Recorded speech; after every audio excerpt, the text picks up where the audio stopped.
Hello, let's start with page number 98 of the Flamingo book, A Thing of Beauty. And after reading the poem, obviously we'll do the question answers, so be with me. About the poet, John Keats lived from 1795 to 1821. He was a British romantic poet. Although trained to be a surgeon, Keats decided to devote himself wholly to poetry.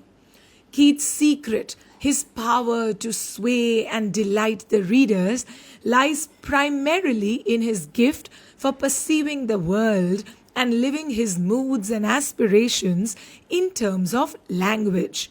The following is an excerpt or part from his long poem Endymion, a poetic romance. The poem is based on a Greek legend in which Endymion, a beautiful young shepherd and poet who lived on Mount Latmos, had a vision of Cynthia, the moon goddess. The enchanted youth resolved to seek her out and so wandered away through the forest and down under the sea. And now let's start with the poem. A thing of beauty is a joy forever. Its loveliness increases. It will never pass into nothingness, but will keep a bower quiet for us and a sleep full of sweet dreams and health and quiet breathing. Therefore, on every morrow are we wreathing a flowery band to bind us to the earth, spite of despondence of the human dearth, of noble natures, of the gloomy days, of all the unhealthy and over-darkened ways made for our searching? Yes, in spite of all, some shape of beauty moves away the pall from our dark spirits. Such the sun, the moon, trees old and young, sprouting a shady boon for simple sheep, and such are daffodils with the green world they live in, and clear rills that for themselves a cooling covert make against the hot season. The mid-forest brake, rich with a sprinkling of fair musk rose blooms. And such too is the grandeur of the dooms we have imagined for the mighty dead. All lovely tales that we have heard or read, an endless fountain of immortal drink, pouring onto us from the heavens' brink. And now let's do the question answers, which will automatically explain you the poem. Okay, let's start. Question number 1. List the things of beauty mentioned in the poem. Answer. The poet mentions several beautiful things from nature and human life. These include the sun, the moon, trees, daffodils, clear streams of water, musk roses growing among forest bushes, and the tales of mighty heroes. Keats also refers to the beautiful legends and stories that bring inspiration and joy to human beings. All these things of beauty provide happiness, peace, and hope to mankind. Nice. If you will write these answers in your exam, I assure you, you'll get very good marks. Okay? Start with question number 2. List the things that cause suffering and pain. Answer. The poet says that human beings suffer because of disappointment, hopelessness, unhealthy ways of living, and the lack of noble qualities. He also mentions gloomy days, dark thoughts, and difficulties that make life painful and depressing.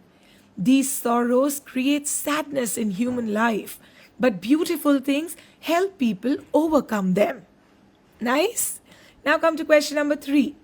What does the line, "Therefore are we wreathing a flowery band to bind us to earth," suggest to you? Answer. The line suggests that human beings are deeply connected to the beautiful things of the world. The flowery band is a metaphor for the bond of love, hope, and happiness created by beauty.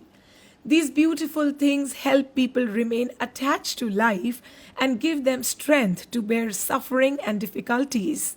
Thus, beauty binds mankind to the earth and makes life worth living. Done with question number 3. Now come to question number 4.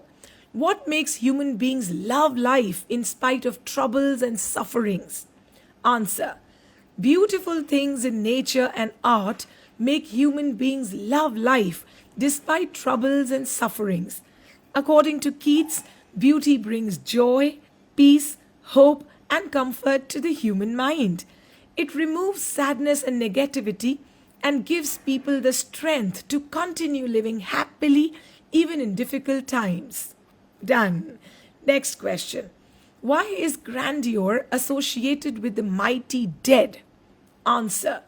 The word grandeur is associated with the mighty dead because great heroes and noble people become immortal through their brave and glorious deeds. Their inspiring stories continue to give people joy, motivation, and a sense of admiration even after their death. Thus, their greatness and dignity are remembered forever. Next question.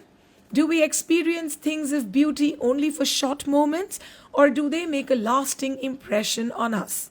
Answer. According to Keats, things of beauty do not give pleasure only for short moments. Their beauty remains permanent and leaves a lasting impression on our minds. They continue to provide joy, peace, and comfort throughout life. Even in difficult times, the memory of beautiful things inspire hope and happiness. And the last question of the day is, what image does the poet use to describe the beautiful bounty of the earth? Answer. The poet uses the image of an endless fountain of immortal drink to describe the beautiful bounty of the earth. This image suggests that beauty is a never ending source of joy, peace, and inspiration for human beings. Beauty flows continuously from nature and refreshes the human soul. Did you like it? I loved it. If you did, kindly subscribe to my channel Tell a Tale with Heena and listen to more videos of mine. Thank you so much. Bye bye.